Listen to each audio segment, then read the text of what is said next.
In die Sportnuus gaan ons na Formule 1. Die volgende Formule 1 Grand Prix is komende naweek, dis die Italiaanse Grand Prix. Dit is by Monza en dit is 'n groot ene vir die ondersteuners van Ferrari natuurlik. Dis die tuiste van Ferrari en Ferrari sal met beter vaar as wat hulle die afgelope naweek by Nederland gevaar het. Nie een van die twee motors kon klaarmaak nie.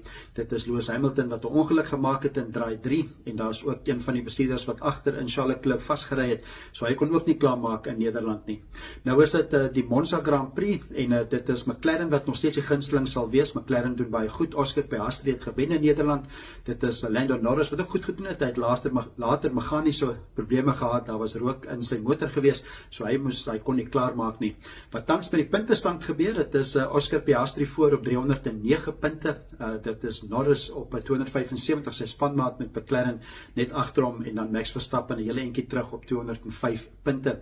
So dit sal weer baie interessant wees. Dit is die Grand Prix by Monza, dis die Italiaanse Grand Prix. Dit is komende naweek. Dit is Sportnuus op Aniton.